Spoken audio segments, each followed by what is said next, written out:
जय हिंद दोस्तों। तो देखिए, आप सभी की दुआ से, आप सभी के कामना से मैं ठीक हूँ। अब आपकी सारी क्लासेस कंटिन्यू रहेंगी और देखिए आप अभी हम होमगार्ड को चेंज कर रहे हैं, राइट। तो उसका मॉडल पेपर देख लेते हैं, बीच में हम बात करते रहेंगे। बाकी अब रेगुलर जो भी मैंने आपसे वादा किया था वो कंप्लीट करूँगा, ठीक है। तो अभी देखिए, करंट अफेयर मैराथन आपका 3-4 दिन में कंप्लीट करा दूंगा। एक बड़ा सा मैराथन मिलाऊंगा, उसके पहले आप टॉपिक वाइज भी देख लीजिएगा। ऐसा हो सकता है कि एक एक दिन में दो दो क्लासेस आएँ, ठीक है। मान लीजिए 2 टेस्ट आ सकते हैं, 2 करंट अफेयर के छोटे-छोटे मैराथन आ सकते हैं, उसके बाद 2-2 सब्जेक्ट के मैराथन आ सकते हैं, ठीक है। तो उसके लिए आप खुद को तैयार रखिएगा। मैं 10 दिन पहले मैंने बोला है, यानी सब कुछ मैं कंप्लीट कराऊँगा, ठीक है। और बाकी चलिए शुरू करते हैं। तो आज का पहला क्वेश्चन आपके सामने है और ये दोस्तों रोजगार विद अंकित जो मॉडल पेपर है उनका, ठीक है, आरडब्ल्यूए का, वहाँ के सभी क्वेश्चन होंगे, ठीक है। मोस्टली जो इंपॉर्टेंट और रिफाइंड क्वेश्चन है, ठीक है। और इस क्लास को हम रिवीजन के दृष्टिकोण से देखेंगे और कॉन्फिडेंस बूस्टिंग की नज़र से देखेंगे, ठीक है। तो पहला क्वेश्चन अब आपके सामने है, इसको पढ़िए। सिंधु सभ्यता के लोग क्या बनाने के लिए तांबे और टीन को मिश्रित करते थे? तो दोस्तों इसका राइट आंसर है आपका ऑप्शन बी, कांसा। देखिए मैं बहुत समय नहीं लूंगा किसी क्वेश्चन को कंप्लीट कराने के लिए, बस क्वेश्चन देखते ही आपको पता चलना चाहिए हाँ ये क्वेश्चन आपसे एग्जाम में बन जाएगा। राइट आंसर आप ट्रिक कर लीजिएगा और लास्ट में अपना स्कोर जरूर शेयर कीजिएगा, ठीक है। चलिए दूसरा क्वेश्चन देखिए आपसे क्या है। दूसरा क्वेश्चन है दोस्तों, हर्यक वंश के उस शासक का नाम क्या है जिसने पाटलिपुत्र की नींव रखी थी? दोस्तों इसका राइट आंसर क्या है? इसमें दोस्तों आपका ऑप्शन सी करेक्ट है, उदयन यानी कि उदयन, ठीक है। अगला प्रश्न देखिए, 1919 के किस अधिनियम द्वारा प्रांतों में द्वैत शासन, वेरी वेरी इंपॉर्टेंट क्वेश्चन, ठीक है, द्वैत शासन प्रणाली आरंभ की गई थी? ऐसा आपसे क्वेश्चन है, बताइए। दोस्तों क्वेश्चन नंबर 3 का राइट आंसर है आपका ऑप्शन बी, भारत सरकार अधिनियम 1919, और इसको मोंटेग्यू चेम्सफोर्ड रिफॉर्म के नाम से भी जानते हैं। बहुत बार प्रश्न पूछा गया है, इसलिए आप इसको याद रखिएगा, ठीक है। चलिए क्वेश्चन नंबर 4 देखिए क्या है आपके लिए। राज्य की विधानसभा को भंग करने की शक्ति किसके पास होती है? Very very important question. दोस्तों इसका राइट आंसर आपको पता होना चाहिए, इसमें जो राइट आंसर है वो है राज्यपाल, ऑप्शन सी आपका करेक्ट होगा। क्वेश्चन नंबर 5 देख लीजिए क्या है आपसे। भारतीय अर्थव्यवस्था मुख्य रूप से किस श्रेणी में आती है? मैंने कई बार आपको बता रखा है, ये आती है आपके मिश्रित अर्थव्यवस्था में, ठीक है। मिश्रित पूंजीवादी कहाँ का है दोस्तों? यूएसए याद रखेंगे, समाजवादी आप रसिया और चाइना याद रख सकते हैं, ठीक है। मोस्टली जो चाइना है वो साम्यवादी प्रकार का है, लेकिन उसमें समाजवादी के भी लक्षण मिलते हैं, ठीक है। राष्ट्रीय आय से क्या तात्पर्य है? Very very important question. देखिए मैंने उन सभी एग्जाम को भी टैग किया जहां पे ये क्वेश्चन पूछे गए आपसे। तो क्वेश्चन नंबर 6 का राइट आंसर क्या है? ऑप्शन बी, एक वित्तीय वर्ष में देश में उत्पादित सभी अंतिम वस्तुओं और सेवाओं का मौद्रिक मूल्य क्या कहलाता है? नेशनल इनकम कहलाता है, ठीक है। चलिए बात करते हैं अगले प्रश्न के ऊपर। अगला प्रश्न क्या है आपसे, आर्थिक विकास और जीवन स्तर का सबसे उपयुक्त और संकेत और मापदंड क्या है? बताइए आर्थिक विकास का। क्वेश्चन नंबर 7 का राइट आंसर है दोस्तों, प्रति व्यक्ति का वास्तविक जो आय है वो, ठीक है। क्वेश्चन नंबर 8 देखिए क्या है आपसे, भारत का सबसे प्राचीन और सबसे बड़ा कृषि आधारित उद्योग कौन सा है? तो बताइए इसका राइट आंसर। इसका राइट आंसर है दोस्तों सूती वस्त्र उद्योग, ऑप्शन बी आपका करेक्ट होगा। क्वेश्चन नंबर 9 देखिए क्या है, भारतीय रिजर्व बैंक यानी आरबीआई की स्थापना किस वर्ष हुई थी? क्वेश्चन नंबर 9 का राइट आंसर है ऑप्शन बी, 1935 में। 1 अप्रैल 1935 में स्थापना हुई थी, 1 जनवरी 1949 को इसका राष्ट्रीयकरण हुआ था। वर्तमान में इसके जो आरबीआई के गवर्नर हैं उनका नाम है संजय मल्होत्रा और इसका हेडक्वार्टर मुंबई में है और ये मुद्रास्फीति को नियंत्रित करता है। पास्कल भौतिक विज्ञान में किसकी इकाई है? तो दोस्तों इसका राइट आंसर है आपका ऑप्शन सी, दाब का, ठीक है। कमेंट में अपना आंसर करते रहिएगा, लास्ट में अपना कुल स्कोर साझा करना है, ठीक है। क्वेश्चन नंबर 11 देखिए क्या है, चींटी के डंक में मुख्य रूप से कौन सा अम्ल पाया जाता है? तो दोस्तों क्वेश्चन नंबर 11 का राइट आंसर क्या होगा? इसमें ऑप्शन सी करेक्ट है, फार्मिक एसिड यानी कि मेथेनोइक अम्ल। इसको आप इसके एसआई पद्धति में मेथेनोइक अम्ल और सिंपली आप फार्मिक एसिड याद रखेंगे, फार्मिक अम्ल, ठीक है। यहाँ पे देखिए आपसे प्रश्न है, लोहे को जंग यानी रस्ट से बचाने के लिए उस पर जस्ते की जो परत चढ़ाने की प्रक्रिया है वो क्या कहलाती है? तो दोस्तों क्या कहते हैं इसको? ऑप्शन बी इसका करेक्ट होगा, यसद लेपन कहते हैं, गैल्वनीकरण कहते हैं इसको, ऑप्शन बी आपका राइट होगा। क्वेश्चन नंबर 13 देखिए क्या है आपसे, भारत के किस राज्य को मसालों का बगीचा कहा जाता है और जहां काली मिर्च और इलायची दोनों का सर्वाधिक उत्पादन होता है? क्वेश्चन नंबर 13 का जो राइट आंसर है वो है आपका केरल, ऑप्शन सी आपका करेक्ट होगा। ठीक है, और ये सभी क्वेश्चन बहुत इंपॉर्टेंट है आपके एग्जाम के लिए, इसलिए इन्हें याद रखते चलिए। क्वेश्चन नंबर 14 क्या है, 2011 के जनगणना के आंकड़ों के अनुसार भारत की लगभग कितने प्रतिशत आबादी कृषि और उससे संबंधित गतिविधियों में लगी हुई है? तो दोस्तों इसका जो राइट आंसर है यह है ऑप्शन बी, 54.6%। ठीक है, और दोस्तों कृषि क्षेत्र में ही क्या है, आपको प्रचंड बेरोजगारी या तो फिर छुपी हुई बेरोजगारी देखने को मिलती है।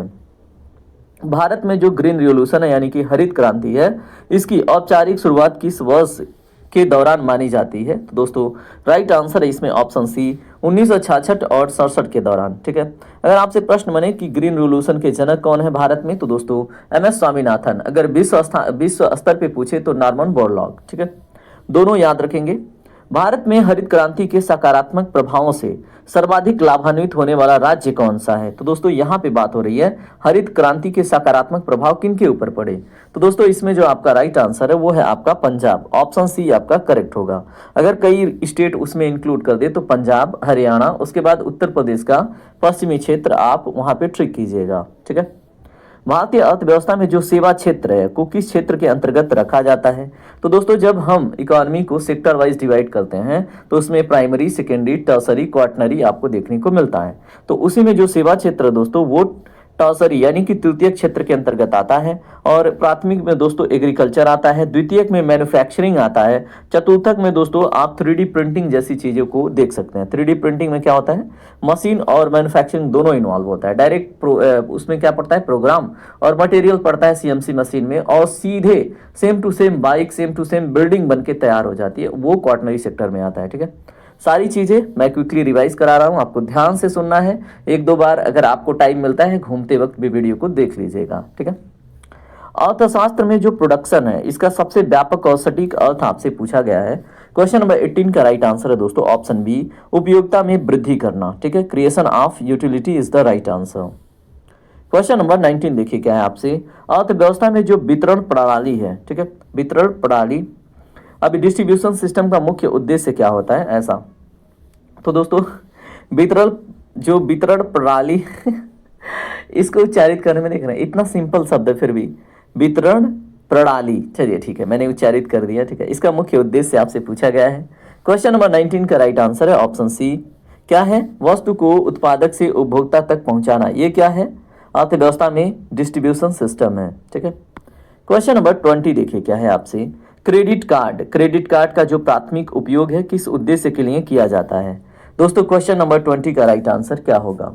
इसमें राइट आंसर है ऑप्शन बी, भविष्य में भुगतान करने की सुविधा। ठीक है, और यहाँ पे मैं चाहता हूँ कि अभी तक अगर आप बने हैं तो वीडियो को जरूर लाइक कर लीजिए। ठीक है, और कमेंट करके आप जरूर बता दीजिएगा कि आपको एक्सप्लेनेशन कैसा लगा। ठीक है, और बाकी चीज़ें आती रहेंगी, और बताइए आप सभी कैसे हैं। जैसे कंटिन्यू जो हमारे चैनल से जुड़ने वाले विद्यार्थी हैं उसमें प्रिया जी आती हैं, उसके बाद देखिए तबीयत खराब होने की वजह से और लोगों का नाम याद नहीं आ रहा है, प्रिया जी हैं, क्रिस हैं, उसके बाद रंजना देख लीजिए, और उसके बाद पवन जी को देख लीजिए, उसके बाद गेमर हैं एक दो। ठीक है, और प्रिंसेस करके एक आईडी है, जो रेगुलर स्टूडेंट हैं उनका जैसे होता है ना इंट्रैक्शन से, फीडबैक से नाम याद रह जाता है। ठीक है, आलोक जी हैं, उसके बाद कुछ लोग हैं। आप लोग कैसे हैं, क्योंकि आप लोग इंट्रैक्शन मतलब आप लोग का बना रहता है, पूछते रहते हैं आप सब। ठीक है, तो आप लोग भी बताइए कैसे हैं। बाकी आप लोग भी इंटरेक्ट कीजिए जिनका नाम नहीं लिया गया है। ठीक है, तो आप फीडबैक दीजिए, आप बताइए कैसे हैं। ठीक है,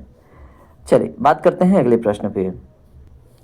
क्वेश्चन नंबर 21 देखिए आपसे क्या है, पारिस्थितिकी इकोलॉजी शब्द का प्रयोग सर्वप्रथम किसने किया था, इसका जनक किसे माना जाता है? वेरी वेरी इंपॉर्टेंट क्वेश्चन दोस्तों। इसका राइट आंसर है आपका ऑप्शन बी, क्या नाम है इनका, अर्नेस्ट हैकल। ठीक है, क्या है दोस्तों, अर्नेस्ट हैकल जी को याद रखेंगे पारिस्थितिकी के साथ। ठीक है, चलिए बात करते हैं अगले प्रश्न पे। अगला प्रश्न है, जो ओजोन परत है वायुमंडल की, ठीक है, किस मुख्य रूप से, ठीक है, किस परत में पाई जाती है मुख्य रूप से? तो दोस्तों ये वायुमंडल के समताप मंडल में मुख्य रूप से ओजोन परत पाई जाती है। ओजोन के संरक्षण के लिए दोस्तों एक प्रोटोकॉल है जिसको हम मॉन्ट्रियल प्रोटोकॉल के नाम से जानते हैं। ओजोन के प्रति जागरूकता के लिए दोस्तों ओजोन दिवस 16 सितंबर को मनाया जाता है। ओजोन की जो थिकनेस है उसको डॉप्सन यूनिट में मेजर करते हैं और ये हमें अल्ट्रावायलेट रेज से बचाती है। ये सारी बातें याद होनी चाहिए, ठीक है। पर्यावरण संरक्षण के लिए प्रसिद्ध जो चिपको आंदोलन है, इसकी शुरुआत वर्तमान में किस राज्य से हुई थी? तो दोस्तों पहले तो हुई थी, लेकिन इसका वर्तमान राज्य कौन था? तो दोस्तों उत्तराखंड राइट आंसर होगा। और यहाँ पे देखिए सुंदरलाल बहुगुणा जी का नाम इसमें फेमस है, इसके प्रणेता थे, ठीक है। भारत का जो प्रथम राष्ट्रीय उद्यान है जिम कॉर्बेट नेशनल पार्क, ये किस राज्य में स्थित है? तो दोस्तों ये आपको उत्तराखंड में देखने को मिलेगा और जिम कॉर्बेट नेशनल पार्क को टाइगर रिजर्व भी डिक्लेयर किया जा चुका है, ठीक है। ग्रीन हाउस जो प्रभाव है उसके लिए उत्तरदायी प्रमुख गैस कौन सी है? तो दोस्तों इसमें ऑप्शन सी करेक्ट होगा, कार्बन डाइऑक्साइड, ठीक है। चलिए अगला प्रश्न है आपसे, उत्तर प्रदेश का एकमात्र शास्त्रीय नृत्य कौन सा है? तो राइट आंसर है इसमें आपका ऑप्शन बी कथक। अगर आपसे इसमें पूछा जाए केरल की, तो दोस्तों केरल की हो जाएगी कथकली। आंध्र प्रदेश का पूछे तो आंध्र प्रदेश का आधी कच्ची पूड़ी, यानी कि आंध्र प्रदेश का हो गया कुचिपुड़ी। भरतनाट्यम हो गया आपका तमिलनाडु का, ठीक है। क्वेश्चन नंबर 27 है आपसे, प्रतिष्ठित भारत भारतीय सम्मान उत्तर प्रदेश के किस संस्था द्वारा प्रदान किया जाता है? वेरी वेरी इंपॉर्टेंट क्वेश्चन, आप याद रखेंगे, एग्जाम में पूछा जाता है उत्तर प्रदेश के। तो उत्तर प्रदेश हिंदी संस्थान के द्वारा ये पुरस्कार दी जाती है। क्या नाम है? भारत भारती सम्मान, ठीक है। क्वेश्चन नंबर 28 देखिए क्या है आपसे प्रश्न है, प्रसिद्ध चरकुला जो लोक नृत्य है इसका संबंध उत्तर प्रदेश के किस क्षेत्र से है? तो दोस्तों कई बार बता चुका हूं, इसका राइट आंसर आपको पता है। इसका संबंध ब्रजभूमि से है और ये राधा जी के जन्म के संबंध में है, ठीक है। और इसमें 108 दिए सर पर सजा के लोग नृत्य करते हैं। यश भारती पुरस्कार के बारे में प्रश्न है, ये किस राज्य सरकार द्वारा उत्कृष्ट योगदान के लिए दिया जाता है? Very very important question. तो दोस्तों क्वेश्चन नंबर 29 का राइट आंसर है उत्तर प्रदेश, ऑप्शन बी आपका करेक्ट होगा, ठीक है। क्वेश्चन नंबर 30 देखिए क्या है, भारतेंदु नाट्य अकादमी की बात हो रही है, ये उत्तर प्रदेश में कहां पर स्थित है? दोस्तों क्वेश्चन नंबर 30 का राइट आंसर है लखनऊ, ऑप्शन सी आपका करेक्ट होगा, ठीक है। देखिए सारे क्वेश्चन बहुत इंपॉर्टेंट हैं। क्वेश्चन नंबर 31 देखिए क्या है, उत्तर प्रदेश में बेसिक शिक्षा परिषद की स्थापना किस वर्ष की गई थी? इसका राइट आंसर दोस्तों 1972 में, याद रखिएगा, ये आपके बहुत सारे एग्जाम में पूछा जाता है। क्वेश्चन नंबर 32 देखिए क्या है आपसे प्रश्न है, उत्तर प्रदेश का प्रथम विकलांग विश्वविद्यालय जिसको अब राम, क्या नाम है दोस्तों इसका? जगत गुरु रामभद्राचार्य दिव्यांग विश्वविद्यालय इसका नाम है अब, ये कहां पर स्थित है? तो दोस्तों ये आपको चित्रकूट में देखने को मिलता है, याद रखिएगा। क्वेश्चन नंबर 33 देखिए क्या है आपसे, उत्तर प्रदेश के किस जिले में सर्वाधिक वन क्षेत्र पाया जाता है? मोस्ट इंपॉर्टेंट क्वेश्चन, ठीक है। तो दोस्तों सोनभद्र में आपको देखने को मिलता है। सोनभद्र को दोस्तों उत्तर प्रदेश में, ठीक है, ऊर्जा का केंद्र कहते हैं उत्तर प्रदेश का। और लखीमपुर खीरी दोस्तों उत्तर प्रदेश का सबसे बड़ा क्षेत्रफल के दृष्टिकोण से जिला है और उत्तर प्रदेश का एकमात्र नेशनल पार्क कहाँ पे है? लखीमपुर खीरी में, ठीक है। उत्तर प्रदेश की सबसे लंबी और महत्वपूर्ण नहर प्रणाली कौन सी है? तो दोस्तों इसमें आपका ऑप्शन सी करेक्ट होगा, शारदा नहर, ठीक है। देखिए सारे क्वेश्चन आपको रटे रटाए हैं, बस आप अपना परीक्षण कीजिए कितना आप सटीक जा रहे हैं, ठीक है।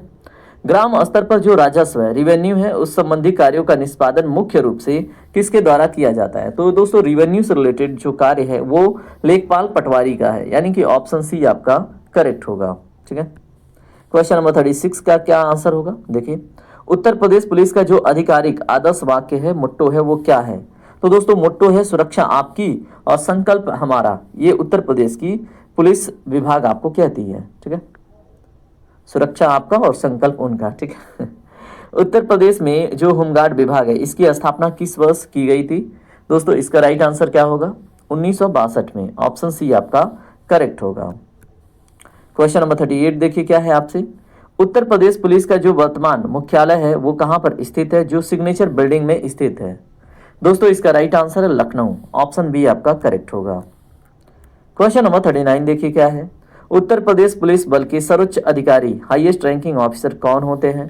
तो दोस्तों पहले आईजी होते थे, अब डीजीपी होते हैं, पुलिस महानिदेशक होते हैं, ऑप्शन सी आपका करेक्ट होगा। आप मुझे कमेंट करके बताएंगे कि वर्तमान में कौन है उत्तर प्रदेश के डीजीपी, ठीक है, जरूर बताइएगा। मैं चाहता हूं आप क्या करें बताइए, आप खुद इंगेज करें अपने आप को, जिससे आपको लंबे समय तक याद रहे, ठीक है। मैं चाहता हूं cooperative learning, right. Uttar Pradesh में प्रशासनिक जो सुगमता है उसके लिए कुल कितने पुलिस जोन बनाए गए हैं? दोस्तों क्वेश्चन नंबर 40 का राइट आंसर है option A 8 police zone Uttar Pradesh में बनाए गए हैं, जो आपको याद रखना है। क्वेश्चन नंबर आप 41 देखें क्या है। उत्तर प्रदेश में प्रशासनिक व्यवस्था के अंतर्गत पुलिस रेंज की कुल संख्या कितनी है? तो दोस्तों पुलिस रेंज की संख्या इसमें ऑप्शन सी करेक्ट होगा, 18 रेंज है पुलिस की, ठीक है। तो ये प्रशासनिक व्यवस्था बनाए रखने के लिए इतनी रेंज अपने वहां देखने को मिलता है। क्वेश्चन नंबर 42 देखिए क्या है। वर्तमान में उत्तर प्रदेश के कितने प्रमुख शहरों में पुलिस कमिश्नरी यानी कि कमिश्नरेट सिस्टम, ठीक है, प्रणाली लागू है अभी भी?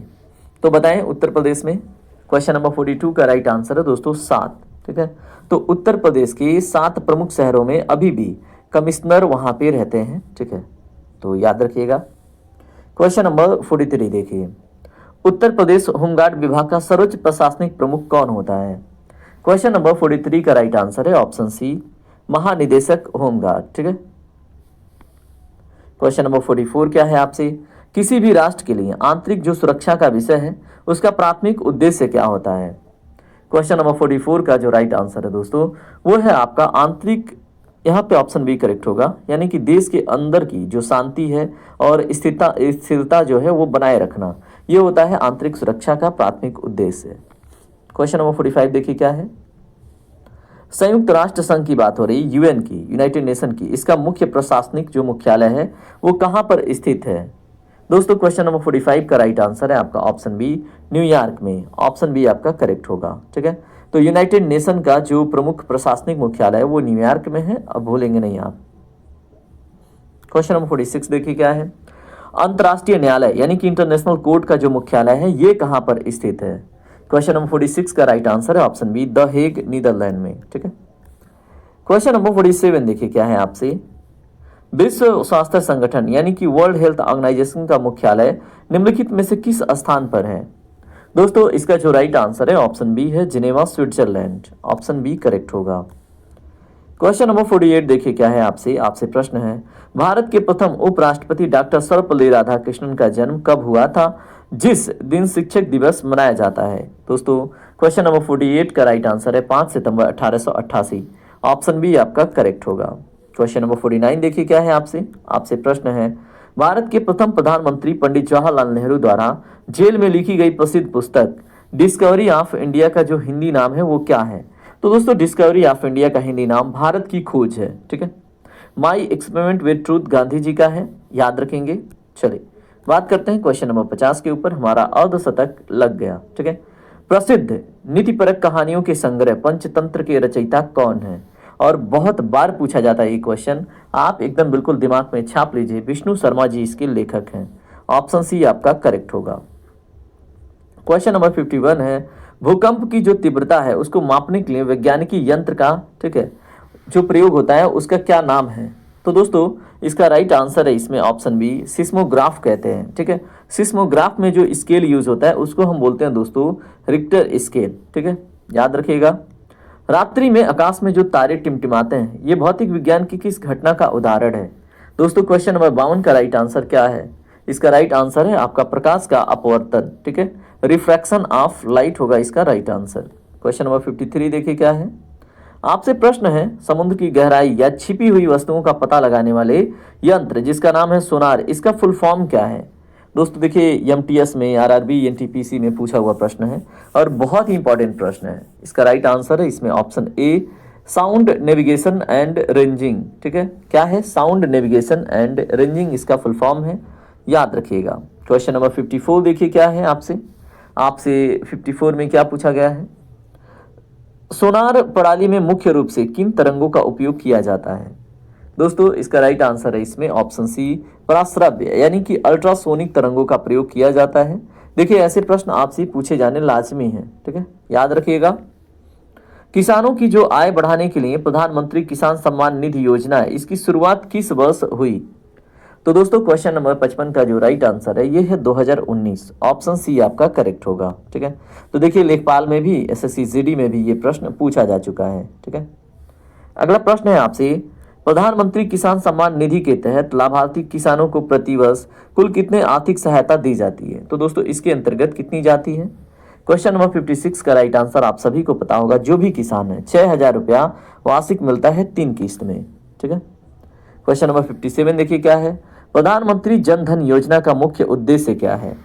दोस्तों इसका जो मुख्य उद्देश्य है ये है सभी परिवारों को बैंकिंग सुविधाओं से जोड़ना, ठीक है, जिसको हम कहते हैं वित्तीय समावेशन। अगला प्रश्न, आयुष्मान भारत योजना के नवीनतम विस्तार के तहत अब कितनी आयु से अधिक के सभी बुजुर्गों को मुफ्त स्वास्थ्य बीमा मिलेगा? तो दोस्तों राइट आंसर क्या होगा? राइट आंसर है इसमें 70 वर्ष, ठीक है। अब सभी बुजुर्ग का मतलब आप समझ जाइए, किसी भी कैटेगरी का बुजुर्ग हो उनको वो लाभ मिलेगा। क्वेश्चन नंबर 59 क्या है? उत्तर प्रदेश सरकार की मुख्यमंत्री कन्या जो सुमंगला योजना है, इसका प्राथमिक लक्ष्य क्या है? तो दोस्तों इसमें देखिए 25,000 तो आपको पता है अब कर दिया गया है, पहले 15,000 था। अब इसका जो मुख्य उद्देश्य क्या है बताइए, क्वेश्चन नंबर 59 का। तो बालिकाओं के जन्म से लेकर शिक्षा तक चरणबद्ध आर्थिक सहायता उनको प्रदान करना, ठीक है। क्वेश्चन नंबर 60 है आपसे, भारत में आधुनिक काल में पहली बार जनगणना किस वर्ष हुई थी? Very very important question. देखिए जनगणना स्टार्ट हो गया है, ठीक है, तो इसमें ऑप्शन ए करेक्ट होगा 1872 में मेयो के काल में, ठीक है, तो याद रखेंगे। चलिए बात करते हैं अगले प्रश्न पे। वर्ष 1872 में जब भारत में पहली अधूरी जनगणना हुई तब भारत का वायसराय कौन था? तो दोस्तों अभी हमने देखा, जस्ट देखा हमने, क्या नाम था उसका? Lord Mayo. ऑप्शन बी आपका करेक्ट होगा, ठीक है।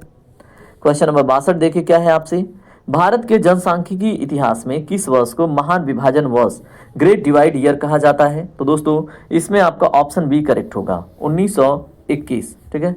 वेरी वेरी इंपॉर्टेंट क्वेश्चन आपके एग्जाम में यहाँ से बनता है। देखिए ये सब बातें मैं बाकी शुरू के टेस्टों में इन डिटेल समझा चुका हूँ। अगर अभी तक आपने मतलब नहीं वो टेस्ट लगाए हैं तो आप प्लेलिस्ट में जाकर 40 के 40 टेस्ट जरूर लगाइएगा। मैं पूरे मतलब एकदम पूरा श्योर हूं, अगर आपने 40 टेस्ट लगा लिए, सारे क्वेश्चन रट लिए, तो आपके ना 70 क्वेश्चन वहीं से पक्के हो जाते हैं, ठीक है। लगभग 70 क्वेश्चन डायरेक्टली इनडायरेक्टली आप कर ले जाएंगे, बाकी आपकी मर्जी। आधुनिक ओलंपिक खेलों यानी कि मॉडर्न ओलंपिक गेम्स की शुरुआत सर्वप्रथम किस वर्ष हुई थी? क्वेश्चन नंबर 63 का जो राइट आंसर है दोस्तों वो है ऑप्शन बी 1896 में, याद रखिएगा। क्वेश्चन नंबर 64 देखिए क्या है, पहले आधुनिक ओलंपिक खेलों का आयोजन कहां पर किया गया था? दोस्तों क्वेश्चन नंबर 64 का राइट आंसर ऑप्शन बी होगा एथेंस यूनान में, ठीक है। क्वेश्चन नंबर 65 देखिए क्या है, प्रसिद्ध डेविस कप का संबंध किस खेल से है? दोस्तों क्वेश्चन नंबर 65 का राइट आंसर है ऑप्शन सी टेनिस से, ठीक है। क्वेश्चन नंबर 66 क्या है आपसे, पढ़िए इसको, निम्नलिखित में से किस प्रतियोगिता को टेनिस का विश्व कप भी कहा जाता है? इसका जो राइट आंसर है दोस्तों वो है आपका डेविस कप। ऑप्शन बी आपका करेक्ट होगा, ठीक है। तो याद रखेंगे, बहुत इंपॉर्टेंट क्वेश्चन बनेगा कि टेनिस का विश्व कप, ठीक है, तो डेविस कप को कहते हैं, याद रखिएगा। क्वेश्चन नंबर 67 देखिए क्या है आपसे प्रश्न है, बुल फाइटिंग यानी कि सांडों की लड़ाई किस देश का राष्ट्रीय खेल है? दोस्तों क्वेश्चन नंबर 67 का राइट आंसर है स्पेन, ठीक है, याद रखेंगे, option B is the right answer. अगला प्रश्न आपसे है, क्रिकेट के खेल में जमीन से स्टंप्स की जो कुल ऊंचाई है वो कितनी होती है? वेरी वेरी इंपॉर्टेंट क्वेश्चन, ऐसे पूछे जा सकते हैं, आपका जांच किया जा सकता है, ठीक है। तो 28 इंच तक हो सकता है जमीन से स्टंप की जो कुल ऊंचाई है, ठीक है, तो 28 इंच। क्वेश्चन नंबर 69 देखिए क्या है, निम्नलिखित में से कौन सा ऊर्जा एक पारंपरिक स्रोत यानी क्या है कन्वेंशनल सोर्स है? तो दोस्तों कन्वेंशनल सोर्स मतलब जिन ऊर्जा के ऊपर आप बहुत पहले से निर्भर हैं, ठीक है। तो क्वेश्चन नंबर 69 का राइट आंसर अब आपको पता चल जाना चाहिए, कोयला। ऑप्शन सी करेक्ट होगा। बाकी सौर ऊर्जा, पवन ऊर्जा, ज्वारीय ऊर्जा, ये क्या है? नॉन कन्वेंशनल, मतलब ये आधुनिक ऊर्जा के स्रोत हैं, ठीक है। क्वेश्चन नंबर 70 देखिए क्या है, 26 जनवरी 1950 को लागू हुए मूल संविधान में कुल कितनी अनुसूचियां थीं?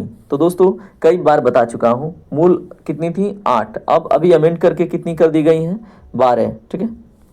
क्वेश्चन नंबर 71 देखिए क्या है, भारतीय संविधान में जो 9वीं अनुसूची है को किस संविधान संशोधन द्वारा जोड़ा गया था? दोस्तों इसका राइट आंसर है आपका ऑप्शन ए प्रथम संविधान संशोधन 1951 में, ठीक है। तो 9वीं अनुसूची को जोड़ा गया था, याद रखिएगा। क्वेश्चन नंबर 72 क्या है, दल बदल विरोधी जो कानून है से संबंधित जो 10वीं अनुसूची है वो किस संविधान संशोधन द्वारा शामिल किया गया था? दोस्तों क्वेश्चन नंबर 72 का राइट आंसर है ऑप्शन बी 52वां संविधान संशोधन के द्वारा, ठीक है। याद रखेंगे, आप मुझे जरूर बताइएगा उस समय पे प्रधानमंत्री कौन थे भारत के और किस वर्ष ये संशोधन हुआ था। मैंने कई बार बताया है, इसलिए आपसे जानना चाहता हूं कि आपने याद रखा है कि नहीं।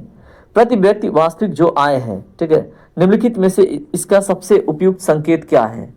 तो दोस्तों अगर सबसे बढ़िया मतलब प्रति व्यक्ति वास्तविक आय में वृद्धि हो तो हमने देखा था आर्थिक विकास और जीवन स्तर का ऊपर उठना। ठीक है, क्वेश्चन नंबर 74 क्या है आपसे, भारत का सबसे प्राचीन और व्यापक आधार वाला जो कृषि आधारित उद्योग है वो कौन सा है? इसका राइट आंसर है ऑप्शन बी सूती वस्त्र उद्योग, ऑप्शन बी करेक्ट होगा। क्वेश्चन नंबर 75 क्या है देखिए, उत्तर प्रदेश के किस प्रसिद्ध शहर को उत्तर भारत का मैनचेस्टर कहा जाता है? क्वेश्चन नंबर 75 का राइट आंसर है इसमें आपका कानपुर। ठीक है, तो उत्तर प्रदेश के कानपुर को उत्तर भारत का मैनचेस्टर कहा जाता है। भारत का मैनचेस्टर अहमदाबाद को कहा जाता है, आपसे कई बार पूछा गया है। ठीक है, हिल्टन यंग कमीशन की बात हो रही है कि सिफारिश पर भारतीय रिजर्व बैंक की स्थापना हुई थी, ये किस वर्ष हुई थी? दोस्तों अभी थोड़ी देर पहले हमने बात किया था 1 अप्रैल 1935 को आरबीआई की स्थापना हुई थी। आपने यहाँ पे सीखा हिल्टन यंग कमीशन की रिकमेंडेशन पे हुई थी। आरबीआई एक्ट 1934 के अंतर्गत आरबीआई के सभी प्रोविजन देखने को मिलते हैं और जो गवर्नमेंट ऑफ इंडिया एक्ट 1935 आया था उसमें इसका स्ट्रक्चर देखने को मिलता है और वर्तमान में इसके जो गवर्नर हैं वो हैं संजय मल्होत्रा। क्रेडिट कार्ड का उपयोग मुख्य रूप से उपभोक्ता द्वारा किस उद्देश्य के लिए किया जाता है? दोस्तों इसका राइट आंसर है आपका भविष्य में भुगतान करने के लिए। ठीक है, क्वेश्चन नंबर 78 देखिए क्या है आपसे, इकोसिस्टम शब्द का प्रतिपादन सर्वप्रथम किसके द्वारा किया गया था? दोस्तों क्वेश्चन नंबर 78 का राइट आंसर है एजी टांसले। ठीक है, और जो अर्नेस्ट हैकल है इन्होंने इकोलॉजी शब्द दिया था, मैंने आपको पहले क्वेश्चन में ही बता दिया था। क्वेश्चन नंबर 79 देखिए अभी तक अगर आप कंटिन्यू सुन रहे हैं, ध्यान से पढ़ रहे हैं, मीन्स कि आपका सिलेक्शन बहुत ही ज्यादा करीब है। क्योंकि देखिए बहुत लोग बहुत जल्दी बोर होके भाग जाते हैं। ठीक है, और जहां पे ऐसी आपके मन में स्थिति उत्पन्न हो, कोई लेक्चर आप देख रहे हैं मन नहीं लग रहा है तो आप सिलेक्शन से बाहर जा रहे हैं।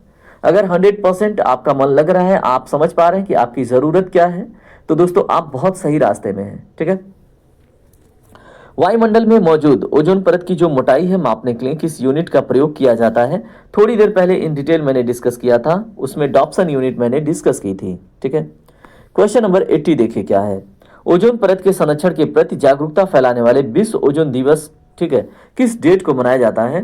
तो दोस्तों ये भी मैंने उस समय डिटेल में बता दिया था, 16 सितंबर को। 5 जून को विश्व पर्यावरण दिवस के रूप में मनाया जाता है। ठीक है, बाकी 1 दिसंबर को दोस्तों एड्स दिवस, 22 अप्रैल को क्या है, पृथ्वी दिवस है या जल दिवस, आप मुझे कमेंट करके बताइएगा। ठीक है, क्वेश्चन नंबर 81 देखिए क्या है आपसे, पर्यावरण संरक्षण के लिए प्रसिद्ध जो चिपको आंदोलन है इसकी शुरुआत वर्तमान में किस राज्य से हुई थी?